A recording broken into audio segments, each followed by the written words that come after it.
E aí, pessoal, tudo bem? O tema da idolatria da família tá rolando por aí e eu decidi compartilhar com vocês aqui um pouco das minhas reflexões sobre isso. Então, aí vai. Permitam-me ler o material. Idolatria da família.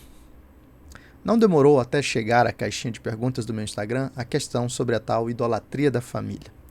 O que você pensa disso? Alguém levanta a questão.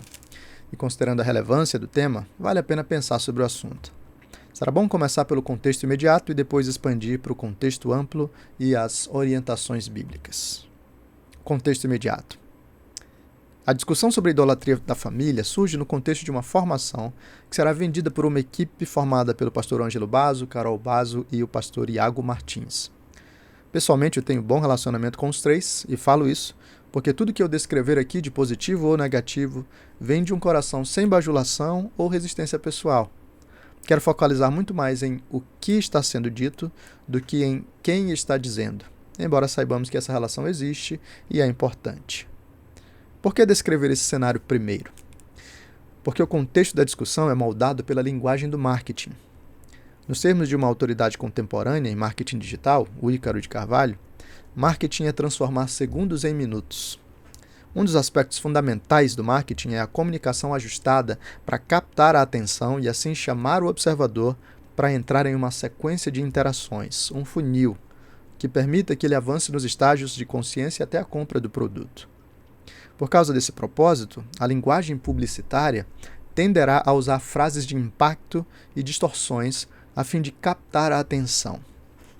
Promessas grandes, críticas incisivas, palavreado forte, dentre outros recursos, serão utilizados para ganhar o observador. O fato de estarmos discutindo isso agora mesmo, significa que esse objetivo foi atingido. Em parte, fomos captados pela discussão e agora a reverberamos, amplificando o buzz, o barulho, em torno do tema, idolatria familiar. Mas além dele, da aula, que funcionará como o lançamento do curso. Obviamente, isso levanta questões éticas. Kaique Fernandes, em seu livro Clicks and Bait, chama a nossa atenção para uma ética cristã do marketing e aponta para a diferença entre persuasão e manipulação. Então, abre aspas aqui para a citação do Kaique. Persuasão é a ação de levar alguém ou nós mesmos a crer em algo ou aceitá-lo. É convencimento. A arte de promover uma mudança de ideia ou atitude, mostrando a necessidade ou a conveniência de alguma coisa. Persuadir é aconselhar, apontar e indicar com êxito. Ao divulgar esse livro, por exemplo, persuadimos as pessoas a comprá-lo. Queremos mostrar a importância deste conteúdo e sua relevância, mas a decisão final é sempre do público. Isso é muito diferente de manipular. A manipulação, por outro lado, é uma influência ilegítima, exercida conforme nossos próprios interesses. É quando, em uma certa situação, controlamos alguém em algum nível.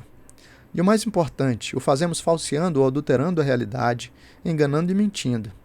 Por exemplo, se divulgássemos esse mesmo livro, dizendo que tem 500 páginas, endossos dos maiores autores do mundo e as respostas definitivas para qualquer problema envolvendo marketing e fé cristã. Ao fazermos isso, para alcançar mais vendas, ainda que com a melhor intenção possível, mentiríamos. Manipulação não é justificável. Essa é uma citação do livro Clicks and Bait, nas páginas 109 e 110. Então aqui eu continuo. É preciso deixar claro dois aspectos. O primeiro deles é que eu não acredito, pessoalmente, que os Basso e o Iago adotem uma filosofia do tipo vale tudo para vender. Não acho que sejam motivados por questões financeiras e não estou afirmando que o barulho levantado pelo tema da idolatria familiar seja apenas uma estratégia para ganharem dinheiro. O segundo aspecto é que eu também não acredito que necessariamente haja má intenção na forma de comunicar. Alguém pode acreditar que está persuadindo enquanto está manipulando. Alguém pode errar de boa fé. Então, o uso do estilo de comunicação que tem gerado algum impacto não necessariamente vem de corações mal intencionados. Deve-se ainda acrescentar que os protagonistas não são os produtores últimos daquilo que publicam. Como de costume em lançamentos, junto a eles há copywriters, redatores publicitários, escrevendo e ajustando textos para que produzam o impacto desejado e assim venham a convergir para o objetivo central, captar a atenção e encaminhar o observador nos próximos passos do funil de vendas. Esse destaque inicial deve nos ajudar a ler o texto publicitário em seu lugar. A discussão pode e deve ser levantada sobre os limites e possibilidades do marketing, mas precisamos entender que frases de impacto normalmente estarão presentes em contextos assim. Ao mesmo tempo, os autores são responsáveis por aquilo que tornam público. Então, nessa primeira parte, eu só estou tentando situar a questão de que nós estamos lidando com um material publicitário em grande medida. E a linguagem publicitária tem suas nuances. Então vai ser mais comum nós termos frases de impacto, afirmações ousadas, que por vezes poderão chocar ou impactar mais ou causar um barulho maior. E por vezes esse é o objetivo da linguagem publicitária, que é de captar a atenção. Aliás, mesmo pessoas fora do contexto publicitário fazem uso disso, quando querem chamar a atenção do leitor para o seu material. Deixa eu silenciar aqui. Chamar a atenção do leitor para o seu material. Então, por vezes, autores fazem uso de frases de impacto e depois eles vão poder qualificar melhor, explicar melhor ou alguma coisa assim. Então, isso nos ajuda a entender um pouquinho mais do que a gente está lidando, para a gente não, se perder nisso, né? Ok, segundo aspecto, as dificuldades na interpretação. Há outras questões que podem contribuir para o ruído na comunicação. Uma delas é a percepção da diferença nas tradições. Alguém pode olhar para o casal Basso, que se posiciona em uma tradição carismática, e simplesmente desconsiderar o que afirmam, ou lê-los sem uma boa dose de graciosidade, que deveriam ser as lentes que carregamos sempre conosco. Outra importante de ser mencionada é que o pastor Iago construiu a sua persona na internet em torno de polêmicas. Provavelmente ele não concordará comigo, mas entendo que ele utilizou o método, intencionalmente ou não, de se envolver em polêmicas para ganhar relevância. Talvez, em suas motivações pessoais, ele tivesse apenas o desejo de servir a igreja ou de lidar com questões difíceis que outros evitavam tratar. Mas o impacto público disso se tornou inevitável. Desde os vídeos antigos do canal Dois Dedos de Teologia, as questões eram tratadas em tons polêmicos. Arminianismo e calvinismo, cessacionismo e continuismo, teologia de missão integral e outras abordagens de temas sociais e bíblicos. Iago usa, notadamente, linguagem dura, por vezes hiperbólica, em sua comunicação nas redes sociais. A exemplo do que fez, chamando pastores de assassinos na pandemia, por não fecharem suas igrejas ou adotarem máscaras ou algo do tipo. É importante notar que esse post específico foi removido por ele, por entender que havia atingido gente querida. Em outra ocasião, criticando pessoas que não compraram ao seu lado nas discussões quanto ao Douglas Wilson, cunhou a expressão "eles odeiam mulheres". Exemplos assim demonstram que esse é o estilo de comunicação adotado. Junto a esse estilo, Iago tem criticado nomes como John MacArthur, Douglas Wilson, e também foi bastante incisivo em suas críticas ao governo Bolsonaro. O somatório desses elementos o tornou persona non grata em alguns círculos.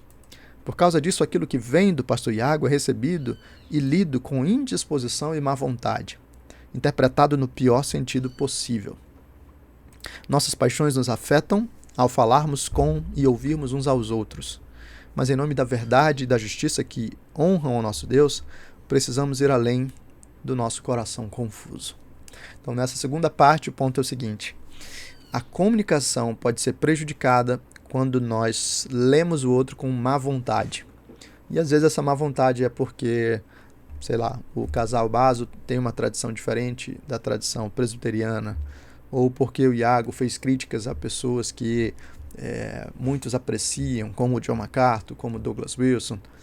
Então é preciso considerar esse elemento, que às vezes o barulho se torna maior porque o nosso coração está guardando outras coisas. E aí a gente já leu o outro da pior maneira possível. Parte 3. Um resumo das afirmações. Uma vez que tenhamos compreendido os elementos que podem dificultar a comunicação, precisamos considerar o que está sendo dito. Parte do problema é que nossas respostas são a cortes ou fragmentos de comunicação. Não conhecemos o contexto e nem queremos conhecer. A partir daí, vaticinamos nossas conclusões como a palavra final sobre aquilo que não conhecemos adequadamente e nem entendemos bem. Decidi fazer diferente. Examinei 18 publicações no Instagram dos 3 autores que têm trabalhado o tema da idolatria familiar. Isso me permite observar o quadro mais amplo e perceber as ênfases que têm sido dadas, ainda que a linguagem seja aquela já mencionada acima. Em grande medida, pude perceber um esforço de identificar problemas em perspectivas diferentes sobre a família. Carol Basio critica, por exemplo, a visão de que só se deve ter tantos filhos quanto couber no seu carro. Critica a idolatria da liberdade, que tem desviado mães do seu verdadeiro papel. Perspectivas notadamente progressistas. O pastor Ângelo tem demonstrado, a partir de histórias com seus filhos, como é possível fortalecer os laços familiares e providenciar um senso de segurança. E o pastor Iago afirma, contra o progressismo, que o princípio bíblico é para que tenhamos filhos. A Carol traz ainda outras idolatrias para a discussão, falando de mulheres que transformaram a família em sua razão de viver, ou em mães que passaram a colocar o seu desempenho como sua fonte de identidade e segurança. No entanto, o alvo geral de suas críticas é o chamado conservadorismo. A menção ao conservadorismo, explícita ou implicitamente, está presente em pelo menos 9 das 18 publicações. Uma das legendas traz a seguinte afirmação: contra o movimento onde tudo é permitido, se levantou o conservadorismo que parece santo e digno de aceitação, mas serve apenas como uma cortina de fumaça para encobrir a idolatria. Outra traz o seguinte: alerta de polêmica. A família conservadora não é um modelo bíblico. Em resumo, o trio tem afirmado que o progressismo é um desvio do padrão de Deus para a família. Mas junto ao progressismo, o conservadorismo é outro desvio desse padrão, que tem se tornado uma idolatria e precisa ser confrontado com o Evangelho. Eles estão errados? Então, nesse terceiro ponto, eu estou apresentando aí, eu tentando resumir o que eles estão dizendo. Eles fazem, quando você observa a quantidade dos posts, você vai perceber que eles não estão batendo apenas no conservadorismo, eles estão identificando diferentes idolatrias, estão batendo em diferentes perspectivas, diferentes desvios, e dentre esses desvios está o conservadorismo. Agora, é verdade que o conservadorismo é o que está na maior parte, né, da sua atenção, é o seu alvo maior. Quarta parte, a idolatria existe. Nós podemos receber positivamente o alerta da parceria Baso Martins. De fato, todas as bênçãos de Deus podem ser transformadas em ídolos. Um ídolo é tudo aquilo em que eu busco fundamentar os 4 S: significado, sentido, segurança e satisfação. Mesmo bênçãos de Deus, quando são colocadas nesse lugar, transformam-se em algo que eclipsa o Deus por trás dessas bênçãos. E Deus não divide a sua glória. É verdade que podemos idolatrar a família como um ideal abstrato. É verdade que podemos idolatrar um cônjuge ou um filho. É verdade que podemos idolatrar um sistema de educação familiar, como a redenção dos filhos. É verdade que podemos idolatrar o desempenho. Qualquer cristão genuíno deve observar esses alertas e avaliar a sua própria vida e coração para considerar se tais idolatrias não se fazem presentes. Qualquer um que tenha preocupações pastorais deve ouvir esses alertas e perceber as formas de levar isso aos seus irmãos para que Cristo somente seja nossa fonte de significado, sentido, segurança e satisfação. Isso significa que eles estão plenamente corretos? Então, aqui nessa parte, eu estou demonstrando que antes da gente se indignar, ou discordar, ou fazer o barulho que tem sido feito, a gente precisa ouvir e receber esses alertas e sondar o nosso próprio coração para ver se não há, de fato, idolatria. Quinta parte: o senso de proporções e as caricaturas. Embora possamos agradecer a Deus por esses insights e recebê-los de bom grado, creio que a ênfase da campanha, só posso falar por ela, não pela formação que virá na sequência, a ênfase da campanha é equivocada. Os Baso notam algo de verdadeiro por conhecerem a realidade de comunidades católicas, que por viverem uma religião de obras, colocam a performance como fonte de méritos para a salvação e a vida familiar entra nesse cenário. Talvez parte de sua preocupação venha dessa visão. Também é verdade que há evangélicos influenciados pelos católicos romanos, mimetizando seus comportamentos e desejos. Influenciadores romanistas como Ítalo Marcilli, Samia Marcilli, Ícaro de Carvalho, etc., têm sido formativos para muitos evangélicos, sob direcionamento anterior do Olavo de Carvalho. Não é possível negar essa realidade. Mas para usar uma expressão do próprio Olavo de Carvalho, é necessário considerar o senso de proporções. A falácia da falsa equivalência diz respeito a argumentos, mas também pode ser aplicada a grupos representativos. A pergunta fundamental é: qual é a proporção de contágio de cosmovisões estranhas ao Evangelho na percepção sobre famílias das igrejas? Dificilmente teremos uma resposta exata. Mas tendo servido como pastor ordenado em 4 igrejas e uma congregação desde 2010, em 2 regiões diferentes do Brasil, Nordeste e Sudeste, ouso dizer que o chão da igreja está muito mais afetado pelo progressismo do que pelo conservadorismo. Mesmo nas igrejas em que o conservadorismo político era evidente, as gerações mais jovens eram notadamente marcadas pelo progressismo em sua maneira de perceber casamento, filhos e temas associados. Não me entenda mal, os idólatras conservadores existem, e todos estamos sujeitos a isso. Mas o conteúdo das publicações sugere uma equivalência, não apenas moral, como de volume de famílias, ao que eu reputo como simplesmente falso. Faça o teste por si mesmo. Gaste algum tempo conversando com os adolescentes da sua igreja ou de alguma outra igreja próxima. O mais provável é que você encontrará homens omissos, efeminados, garotas influenciadas pelo feminismo, preocupações primeiras com formação acadêmica e carreira, adiamento do período de casamento e o desejo de poucos filhos. A coisa se torna pior com as caricaturas utilizadas. Em um dos vídeos, o pastor Ângelo imita um pastor hipotético, dizendo à sua ovelha: "Cale a boca, você vai ter que ter muitos filhos a despeito dos seus traumas."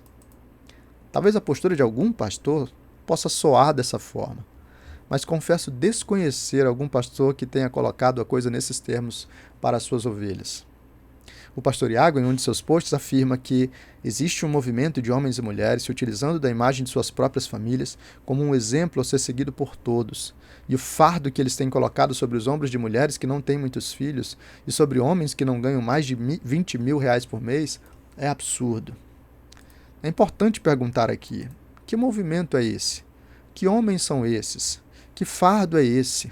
E como a cifra de 20 mil reais foi definida?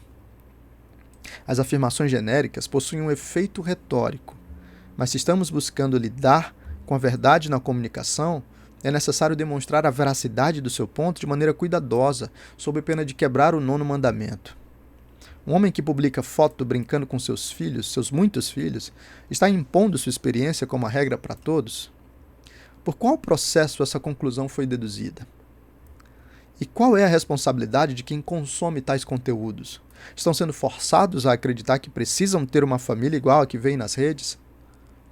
Contra as abstrações, posso citar famílias reais que eu pastoreio, que decidiram não deixar que o dinheiro tivesse a palavra final sobre a quantidade de filhos. E posso testificar pessoalmente que as fotos e vídeos de minha família nas redes sociais não são uma imposição para aqueles que acompanham meus stories. A abstração, aliada ao recurso retórico, cria espantalhos que são fáceis de serem vencidos, mas que podem representar quase nada da realidade concreta, e somente produzirem o efeito de gerar um senso distorcido da realidade para os confusos e irritação naqueles que são representados sem a devida generosidade. Descreva o outro com a gentileza que você gostaria de ser interpretado. Pode ser uma boa regra. Por considerar o problema do senso de proporções e uso de espantalhos, eu penso que a campanha cai em um erro estratégico. Os pecados com os quais eles devem lidar precisam ser denunciados, mas a forma fica prejudicada. Há outro componente importante nessa discussão. Então, nessa parte aqui, eu sugiro que, embora a denúncia da idolatria seja uma coisa boa, eles estão criando uma falsa equivalência. E, por causa disso, a forma, então, da campanha é problemática. Sexta parte, a cultura do ressentimento. A cultura contemporânea é repleta de ressentimento. O fundamento disso é o nosso coração pecador. Junto a isso, agora temos meios de comparação nunca experimentados antes. Eu estou numa casa de Barretos com meus 2 filhos, pensando na filha adotiva mais velha, que mora longe, e nos 3 filhos que foram levados pelo Senhor para morar com Ele antes de nascerem. Essa é a nossa realidade familiar. Mas com um clique, eu contemplo casais que vivem viajando pelo mundo inteiro, enquanto eu e minha esposa mal saímos do Brasil 2 vezes nesses 13 anos de casados. Vejo famílias com bebês lindos, enquanto eu e minha esposa tivemos de carregar nossa filha de 25 semanas morta em nossos braços. Vejo casas grandes e luxuosas, enquanto eu moro em uma casa pastoral. Não é nossa, é da igreja. E tudo isso, na era do ressentimento, pode funcionar como gatilho, na expressão contemporânea. Gatilho de quê? Alguém diria que é gatilho de ansiedade, depressão ou algo do tipo. Na descrição mencionada acima, poder-se-ia dizer que tais pessoas, ao postarem fotos e vídeos sobre suas viagens, suas casas e suas famílias, estão impondo um peso sobre os outros. Mas eles estão apenas compartilhando suas alegrias. É o coração descontente que olha para a vida do outro, compara com a sua, ressente-se de Deus e transforma tudo isso em um peso sobre sua vida. Se alguém coloca como teste de ortodoxia o número de filhos, a educação domiciliar, a esposa somente no lar, entre outros elementos, certamente tal pessoa deve ser questionada sobre tais exigências biblicamente. Mas transformar o compartilhamento das bênçãos de Deus em uma manifestação impositiva e cruel é ver com os olhos maus aquilo que Deus disse que era bom. Tito 1,15. Todas as coisas são puras para os puros. Todavia, para os impuros e descrentes, nada é puro, porque tanto a mente como a consciência deles estão corrompidas. A cultura do ressentimento colocará a culpa de suas mazelas no outro, em vez de assumir o pecado em seu coração. Não sou eu que preciso aprender o contentamento com a minha situação diante de Deus. É o outro que precisa parar de ter filhos e de postar suas fotos. Qual é o resultado? Então, aqui nessa parte, eu comento um elemento da nossa cultura, que é essa dimensão do ressentimento. Então, muito dessa crítica, vocês estão criando um peso, um fardo insuportável sobre os outros, por vezes tem mais a ver com o coração ressentido de pessoas que estão vivendo na base da comparação e assim não conseguem olhar alguém que tem muitos filhos, alguém que educa os seus filhos em casa, uma mãe que acorda cedo e prepara as coisas com alegria para sua família. Então, automaticamente, o ressentido olha para tudo isso e afirma que a culpa está na outra pessoa e não no seu coração. Última parte, os efeitos disso. Por natureza, a formação, o curso, será mais completa do que os textos publicitários, tendo a pensar que o curso permitirá qualificações que os autores não estão fazendo nesse exato momento. Talvez pela natureza da mídia que usam. Mas nem todos chegarão à formação. Alguns ficarão apenas com tais fragmentos e os utilizarão para reforçar seus ressentimentos pessoais. Usarão as caricaturas para descrever famílias piedosas como conservadores idólatras e promoverão a ideia de uma falsa equivalência entre pessoas afetadas pelo progressismo e pelo conservadorismo. Não é sem razão que webcrentes progressistas já têm usado tais publicações como armas em seu arsenal contra aqueles que defendem princípios bíblicos sobre a família. É claro que, em última análise, a responsabilidade é deles, e não dos 3 autores. Mas esses precisam perceber que sua campanha terá consequências e precisam estar dispostos a lidar com isso. Eu desejo que o curso seja abençoador para muitas pessoas perdidas na idolatria, mas temo que o custo disso seja alto na vida de tantas outras pessoas. Então, essa é a minha conclusão. Entendendo que a conversa sobre idolatria e idolatria da família é importante, mas também ponderando que, infelizmente, algumas pessoas vão ficar apenas com os cortes, apenas com as frases de impacto e vão usar isso contra princípios bíblicos, alegando que estarão usando isso contra o conservadorismo. Enfim, nós todos precisamos voltar para a Escritura, para da Escritura aprender o que é uma família saudável e a partir dali ter o nosso coração tratado pelo Senhor. E a gente pode fazer isso conversando, analisando e pensando tranquilamente, sem partir para ataques pessoais, sem uma agressividade desnecessária, sem fazer caricaturas, sem ouvir o outro com má vontade. Enfim, a gente pode ter uma conversa sobre isso que é pacífica, que é honesta, que é tranquila. E eu quero encorajá-lo a fazer isso também. Deus abençoe você. Obrigado por ter acompanhado até aqui e até a próxima. Tchau, tchau.